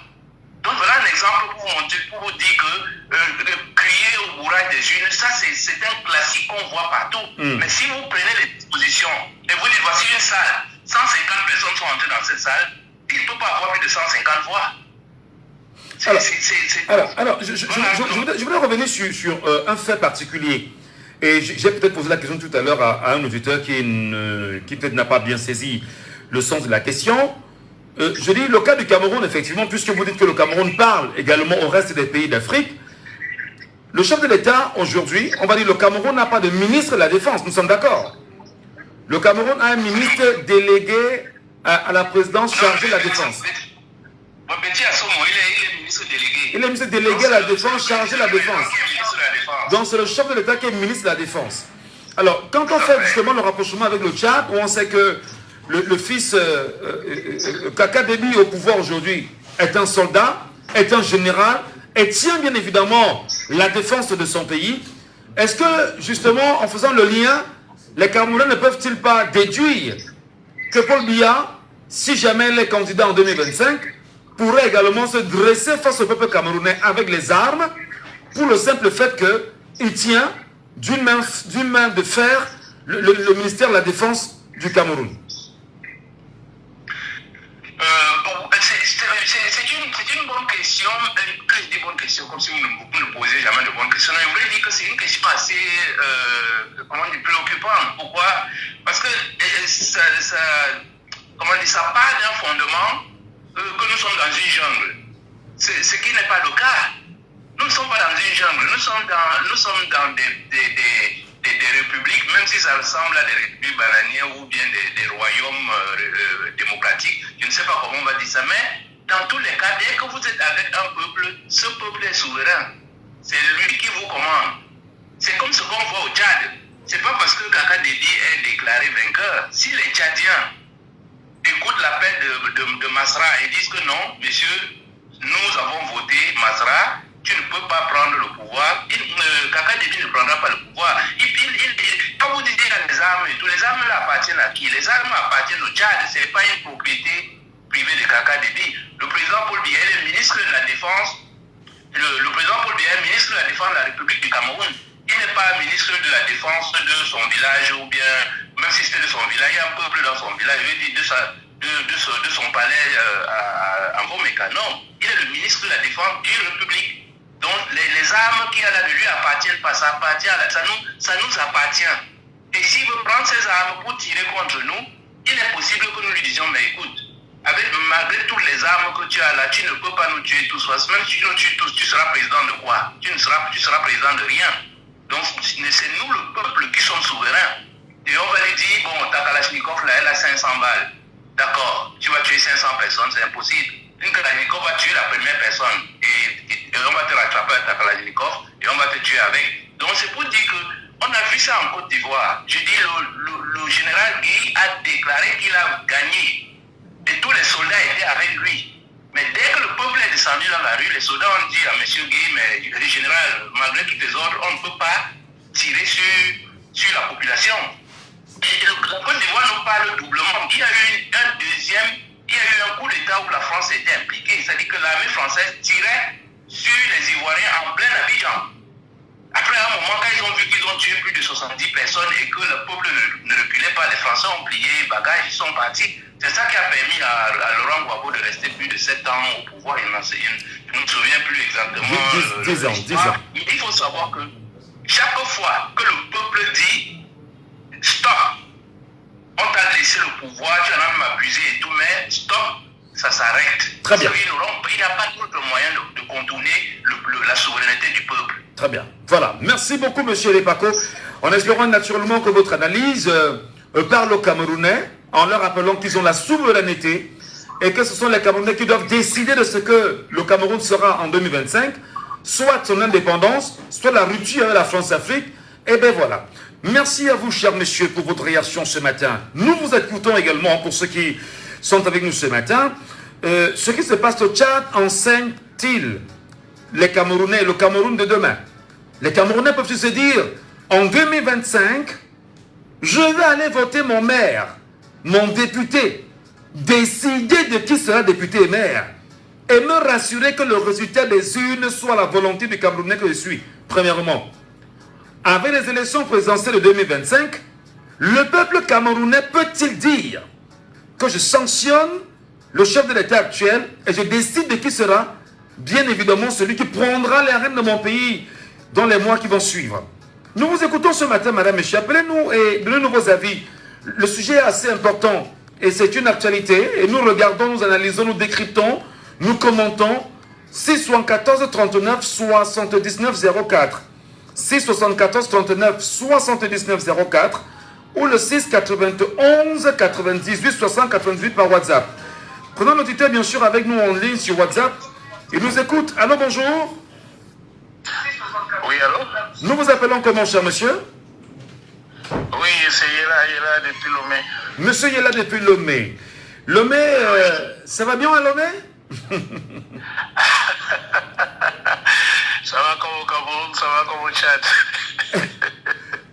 J'aurais bien voulu vous demander, Fog Nyasimbe et Yadema, est-ce qu'il a pu finalement avoir, je veux dire, la consécration des députés du Parlement qui fera de lui le prochain président de la République de ce pays-là? Oui, je peux vous dire que l'exemple du Togo me parle et ça me parle par rapport à mon pays, le Cameroun, parce que je le vis sur place. Et je comprends comment est-ce qu'un peuple peut être amorphe et ne pas être conscient des enjeux qui se passent autour d'elle. Oui. Alors, vous comprenez un peu? Alors racontez-nous déjà ce qui se passe au Togo, parce que c'est peut-être mieux de fixer sur l'actualité politique togolaise avant de revenir établir une comparaison avec le Cameroun. Bon, ce qui se passe, c'est que la grande majorité du bas peuple n'est pas conscient des enjeux. Elle n'est pas consciente des enjeux, elle croit que la chose politique dépend des politiciens, ça se cause à haute classe, ça se passe à la radio et ça ne les concerne pas en grande majorité. Beaucoup ne sont même pas conscients du changement qui vient de s'opérer et de ce que le pays prend une autre allure, quoi. C'est un peu ça qui est déplorable. Est-ce que vous craignez cela au Cameroun? Justement, c'est pourquoi j'appelais ainsi pour encourager déjà des initiatives comme les vôtres et toutes les autres émissions qui vont dans le sens d'éduquer les populations. Et nous sommes tous conscients que depuis 2018, il y a un nouvel élan qui est sur le Cameroun et qui d'où on éduque toute la population, même jusqu'à celles les populations rurales à la chose politique. Et c'est cette maturité politique qui pourra nous faire prendre conscience et nous faire bouger les lignes en fait. Mais Maurice Kamto dit en 2018 au Cameroun que les Camerounais lui ont donné la charge de tirer un penalty. Il a tiré ce penalty, il a marqué, comme pour dire qu'il a gagné les élections de 2018. Malheureusement, le peuple camerounais ne l'a pas accompagné pour pouvoir revendiquer la victoire du peuple camerounais. Craignez-vous qu'il y a un scénario pareil en 2025 au Cameroun? Je pourrais vous dire non. Je pourrais vous dire argument. Oui, je vous dis carrément non, parce qu'en 2018, beaucoup ont découvert Maurice Kamto. Beaucoup ne s'y étaient pas préparés à une élection aussi mouvementée et croyaient que ça pouvait être comme d'habitude. C'est au dernier virage que beaucoup se sont engagés, mais ils n'étaient pas prêts à aller jusqu'à bout. Ils découvraient encore, le contentieux aussi est venu raffermir l'engagement de beaucoup de Camerounais. Et au jour d'aujourd'hui, beaucoup savent précisément ce qu'il recherche, ce en quoi il s'engage. Et le peuple est plus mature en fait. En 2025, je ne crois pas que ça puisse passer encore. Ça, vraiment, alors, en 2025, pour vous, ça ne passera pas. Est-ce à dire justement que la mobilisation que l'on constate aujourd'hui des Camerounais qui sont en train de traquer les comme un peu de partout, c'est dire probablement que le peuple a pris conscience. Ben, maintenant, la question de la surveillance des élections et surtout vérifier qu'il n'y ait pas un taux d'abstention énorme, comment peut-on éduquer le peuple camerounais à être réellement souverain à la fois lors des inscriptions, à la fois lors des votes, à la fois pendant la surveillance, à la fois pendant la défense des résultats et même de sa proclamation? Le peuple est-il prêt, à votre avis? Oui, je pourrais vous dire que, de par mon observation, ce mouvement autour des inscriptions démontre de la volonté de chacun de s'engager dans le processus, de s'engager pour le changement. Et cette énergie-là, nous devons la maintenir, Michel. Déjà, de par tes émissions, je t'encourage, de par ta page et tout, nous devons maintenir cette flamme jusqu'au bout du combat. Il faudrait qu'on la maintienne de par nos communications et de par, je sais pas, les messages qu'on passe pour que les gens soient conscients que le changement, c'est pour chacun de nous. Il ne faudrait pas que... J'ai entendu un appelant parler des hommes politiques et de leurs propositions. Non, nous n'allons plus tomber, être victimes de... Nous n'avons pas d'hommes politiques, l'opposition ne propose rien. Non, nous sommes conscients de ce que nous voulons et nous voulons autre chose que ce qui est là. Nous allons identifier qui porte à peu près cette aspiration et nous allons nous engager en masse derrière lui. C'est comme ça que nous allons pouvoir faire. Nous ne pouvons pas faire autrement, sinon nous allons encore tomber dans les mêmes discours. Oui, mais quelle est la chance des Camerounais? Je pose la question bêtement. D'aller aux urnes en 2025, d'abord, de mettre de côté les maires et les députés qui ne sont pas des maires et des députés qui sont là, qui ne militent pas pour le peuple camerounais, premièrement. Quelle est la chance pour le peuple camerounais de renverser Paul Biya en 2025, puisque beaucoup pensent qu'il faudrait le renverser, et redonner la chance à une nouvelle dynamique pour le développement du Cameroun? Quelle est la chance de prendre le pouvoir? Oui, justement, si le système en place nous permet d'avoir les municipales avant les présidentielles. Non, il n'y a pas de si, il n'y a pas de si. Est-ce que justement, c'est pas là que le peuple camerounais devrait commencer à s'affirmer? Oui. Est-ce que c'est pas là le début même? Voilà. Disons-le donc que le changement devrait commencer depuis le quartier, depuis nos arrondissements, depuis nos départements. Nous devons déjà, à partir de nos mairies, mettre ceux qui aspirent à pouvoir, qui portent nos combats, qui aspirent à pouvoir donner ce changement dont on souhaite tous. Et à partir de là, même avant la présidentielle, je crois que le jeu sera déjà fait. Très bien. Il n'y aura plus rien à faire, en fait. Merci beaucoup, merci infiniment, cher monsieur depuis Lomé, pour votre contribution à l'émission. Ok, merci, vraiment. Allez, bye bye. Ici au Cameroun, nous sommes en ligne avec un auditeur aussi, 74 39 79 04. Bonjour. Allô? Oui, bonjour, cher monsieur. Bonjour. Soyez les bienvenus, nous vous appelons comment? Emmanuel depuis Bonabéry. Emmanuel depuis Bonabéry. Oui. Est-ce que les élections au Sénégal, au Tchad, la situation au Gabon, la situation en Côte d'Ivoire, la situation au Mali, au Niger et au Burkina Faso, est-ce que l'ensemble de ces élections, de ces processus, de ces renversements et tout ceci parle au peuple camerounais, à votre avis? Bien entendu, nous sommes tous dans une démocratie, nous sommes tous en démocratie, mais je voudrais d'abord apporter une décision. Oui. Notre bénéficiaire vient de dire que Moïse Kamto a gagné les élections en 2018. Il faut d'abord cesser de mentir au Camerounais. Moïse Kamto n'a jamais gagné les élections en 2018. Il ne faut pas continuer à mentir au Camerounais.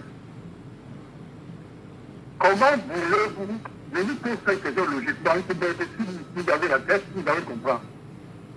Le débat n'est pas autour de moi. Alors, non, permettez. Parce que vous allez... Non, écoutez un peu. Vous risquez de nous... Permettez.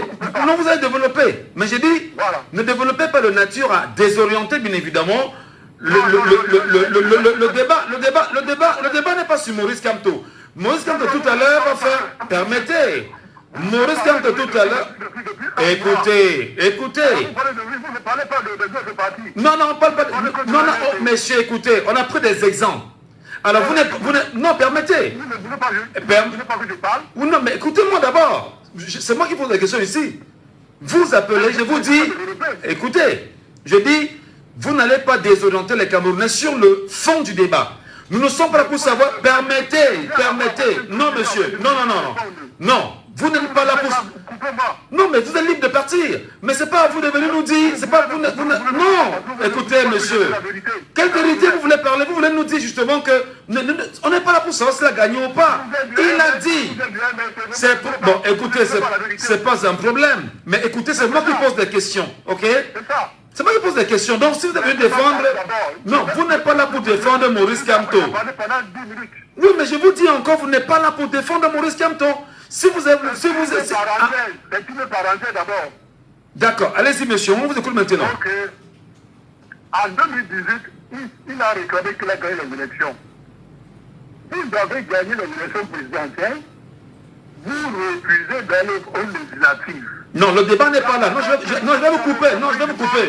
Je vais vous couper. Je vous coupe très honnêtement. Qu'importe ce qu'on peut dire, je vous coupe parce qu'en réalité, vous restez dans le débat.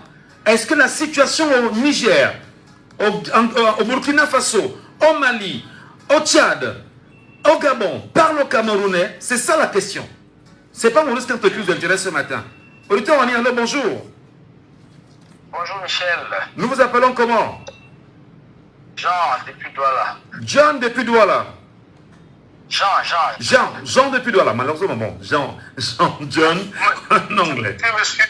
Nous vous écoutons parfaitement, Jean. Nous vous écoutons parfaitement, Jean. Est-ce que... Oui, Jean. Est-ce que ce qui s'est passé au Tchad peut parler aux Camerounais, peut alerter les Camerounais, peut amener les Camerounais à être plus que vigilants pour 2025?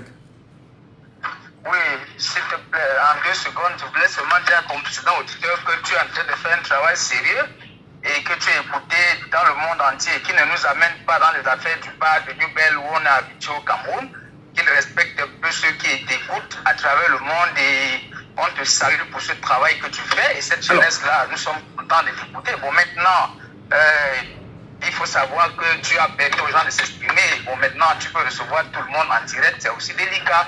Donc, tu as bien fait de couper, d'arrêter cette histoire qui commence à être un peu agaçante. Bien, je reviens sur ton sujet en disant simplement que en matière de démocratie, c'est vrai que c'est sur le papier, c'est universel, mais en matière de réalité de démocratie africaine, chaque pays a ses réalités. Bon, quelqu'un a développé tout à l'heure ce qui s'est passé en Côte d'Ivoire. Je crois que sur Facebook, j'ai dit le balayeur balayé. Donc, on ne peut pas prévoir ce qui va arriver.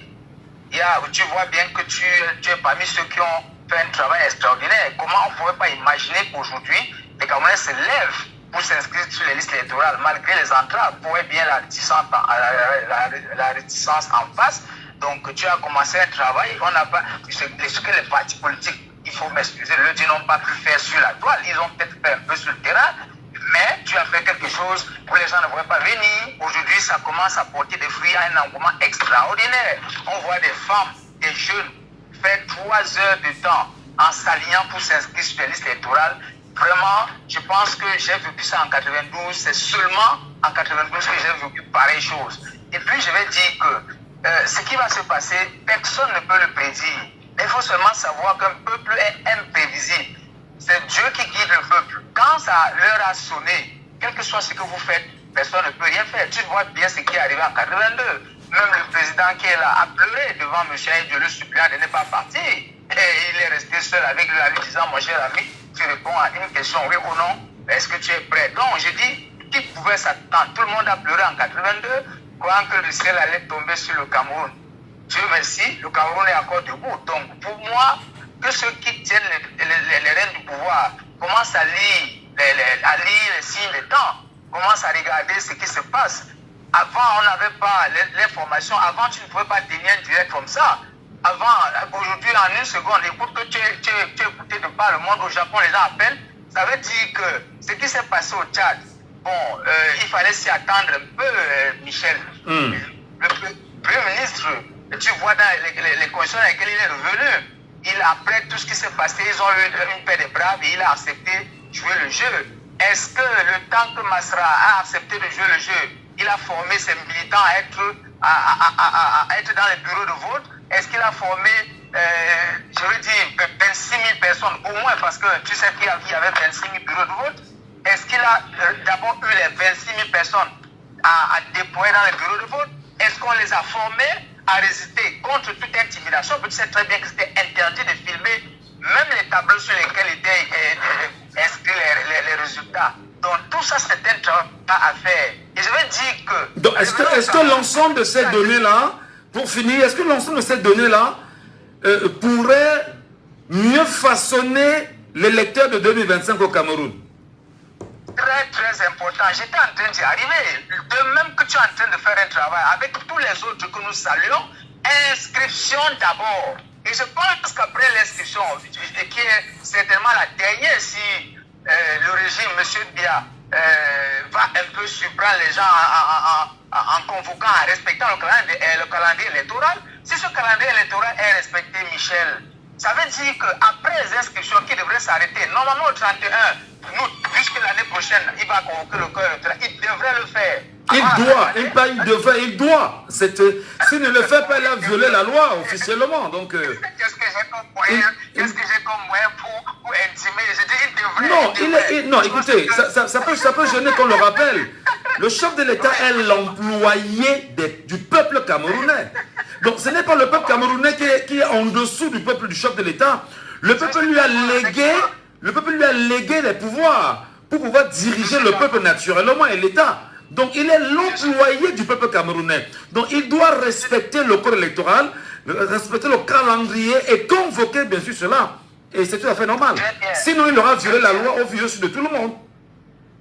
Bien, Michel, tu sais qu'ils sont forts. Ils vont vous dire qu'il l'a toujours fait et il peut sortir une raison pour dire que, oh voilà, peut-être il n'y a pas d'argent parce qu'on lui demande, mais encore que quand il le fait, il devrait passer par le Parlement et autres qui devraient juger, le Conseil constitutionnel qui devrait juger de l'opportunité de cette prorogation, de cette prorogation des mandats.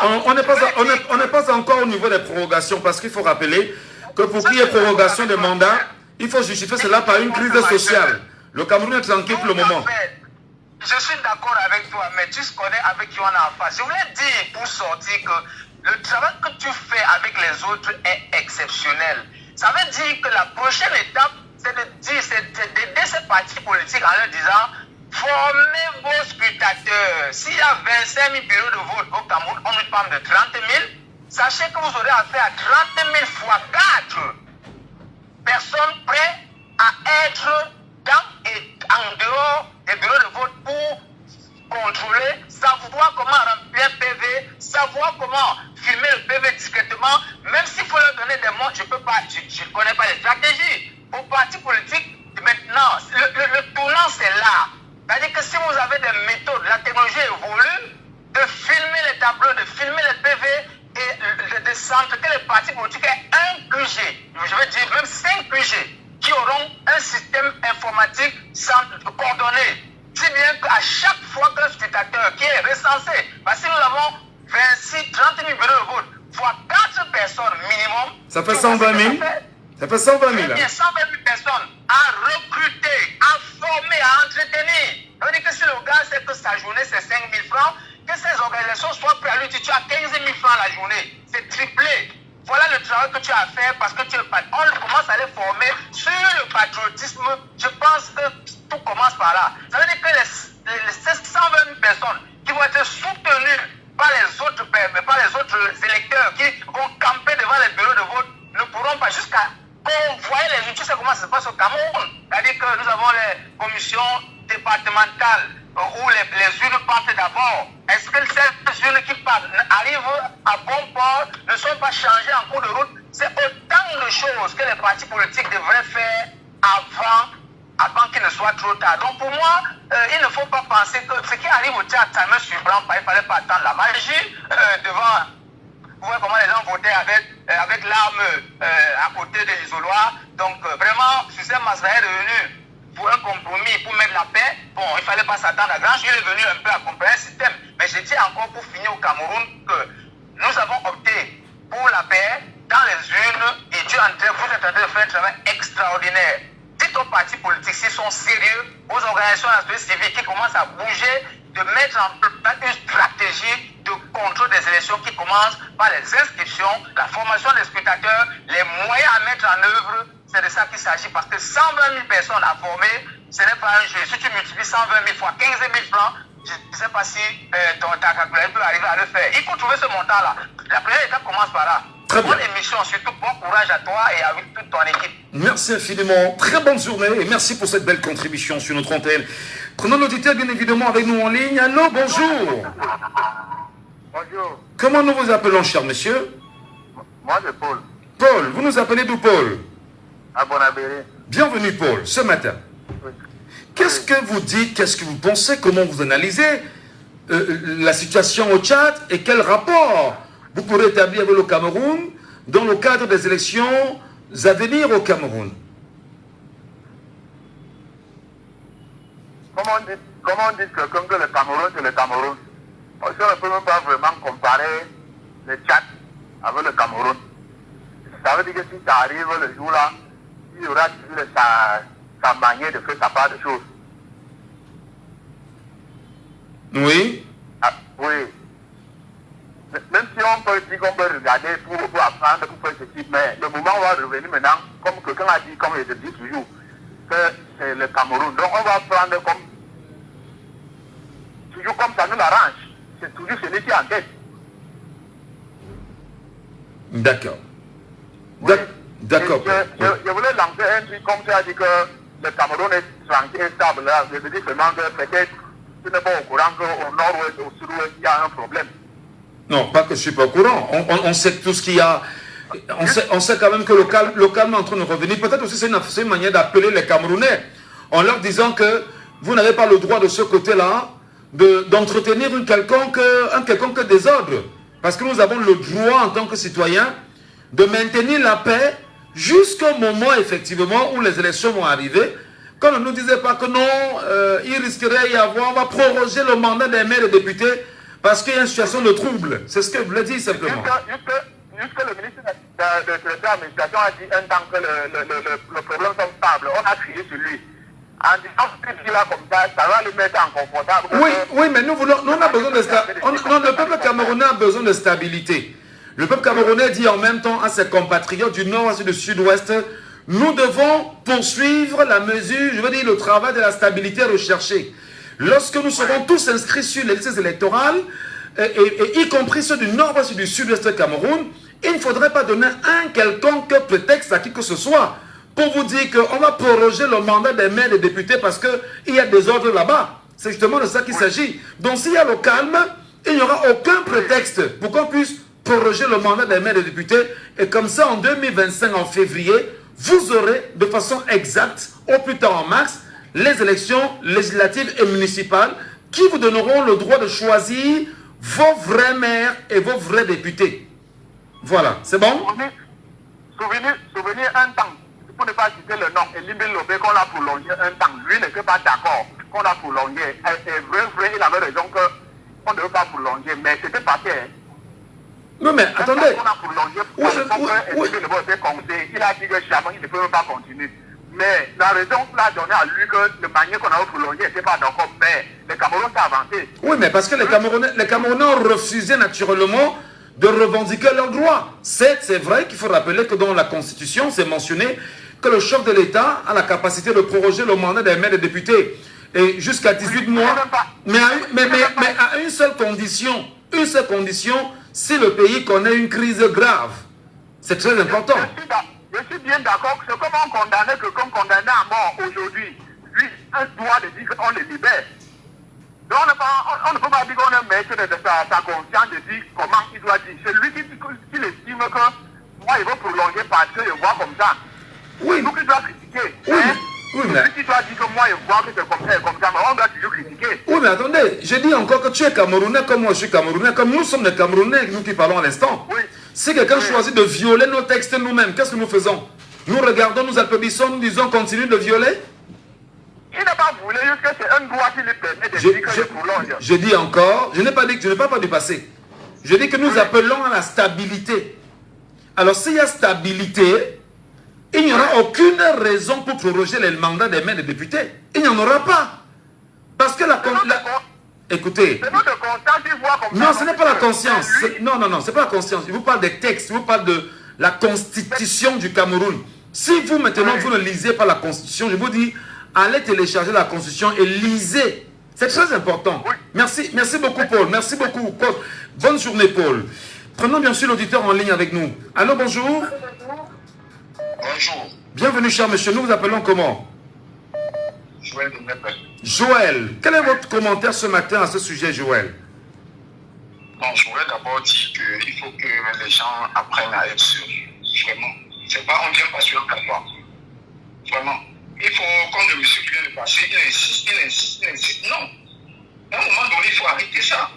Que les gens soient sérieux avant d'intervenir, apprêter ce que vous voulez intervenir dessus. Et vous intervenez et vous suivez bref pour permettre aux autres d'intervenir aussi.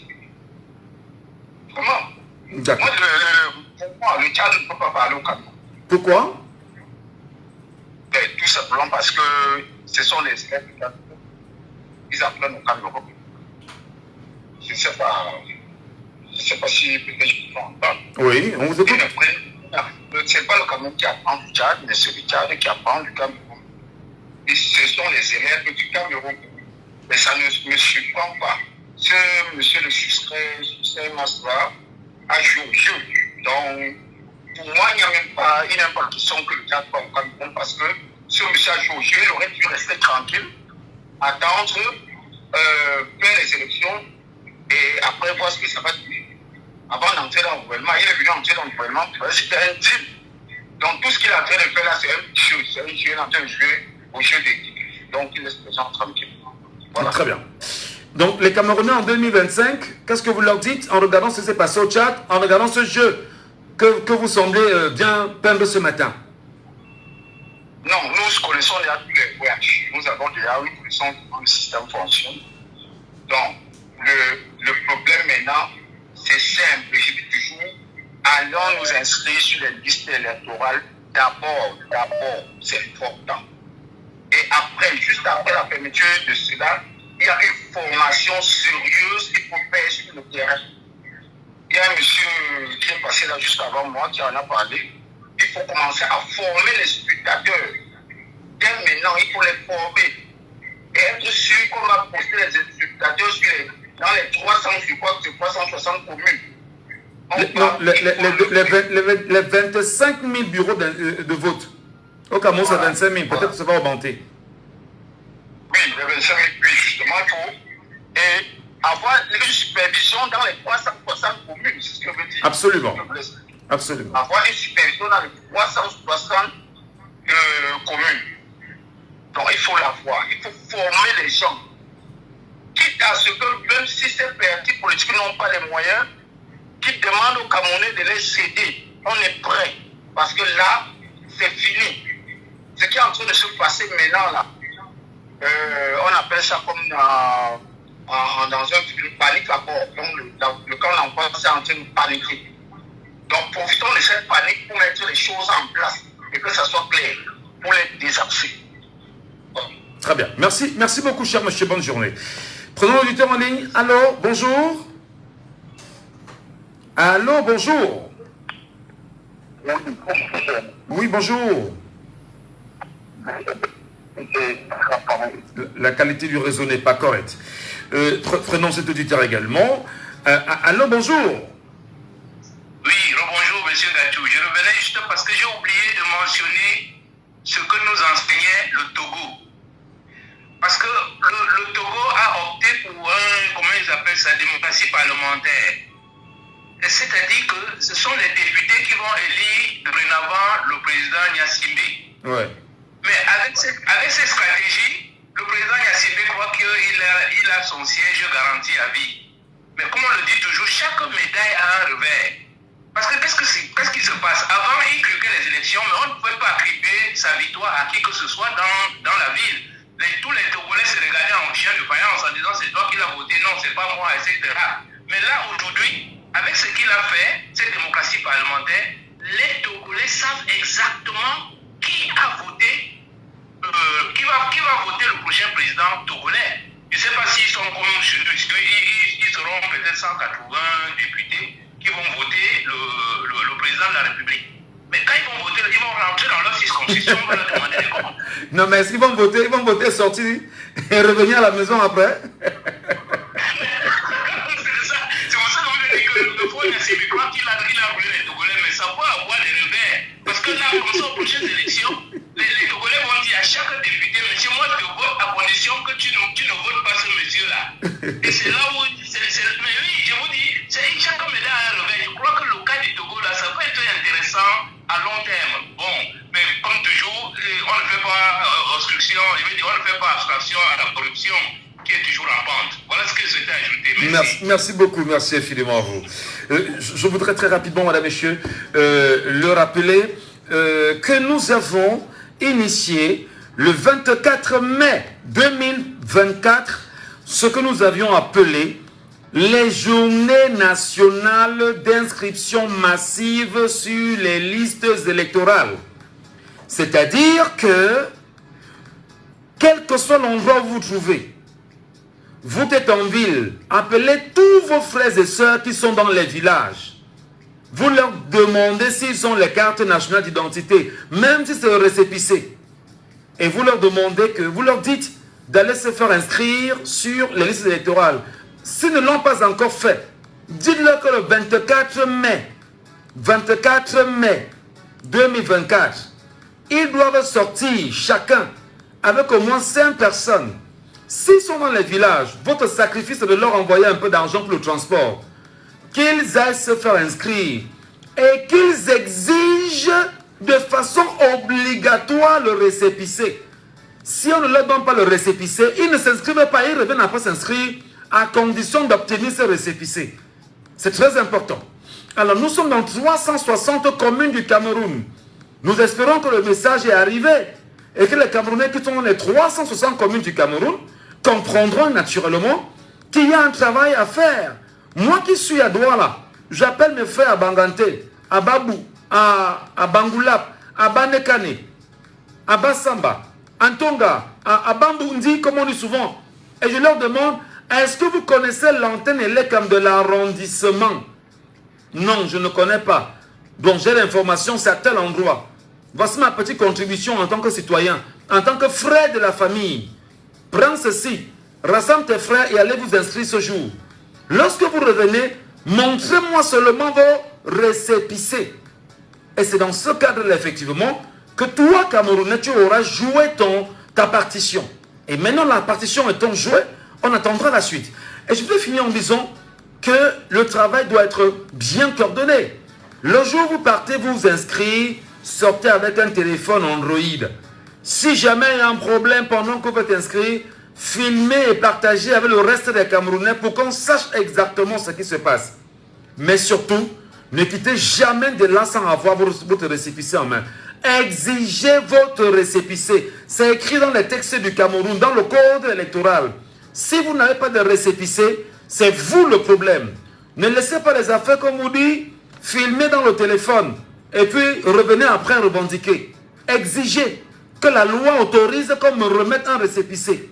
Donc vous avez droit à votre récépissé. Et le but pour finir, c'est que si nous sommes 1 million de Camerounais convaincus et que nous tenions la main de 5 personnes par Camerounais convaincus, ça fera bien sûr 5 millions de Camerounais qu'on pourra inscrire en une journée. Le même process va se faire en juin, le même process se fera en juillet, et avant qu'on ne ferme les inscriptions sur les listes électorales en août 2024, il va falloir que nous soyons 20 millions. Mesdames, Messieurs, j'aime à vous le redire, si tu ne fais pas la politique, si tu continues de dire je ne fais pas la politique, je ne m'intéresse pas à la politique va te faire. D'ailleurs, tu ne manges pas, tu ne dors pas normalement avec Eneyo. Tu ne parviens pas à te mouvoir. Tu ne parviens même pas à boire de l'eau normale. Tu ne parviens pas à te soigner. Tu ne parviens pas à envoyer tes enfants à l'école. Tu ne parviens pas à préparer ta retraite. Tu n'as pas de maison. Tu manges mal. Tu ne manges pas 3 fois par jour. Parce que tu as refusé de faire la politique. Parce que tu as refusé de t'intéresser à la chose politique. Alors lève-toi et va défendre ton avenir. À lundi. C'était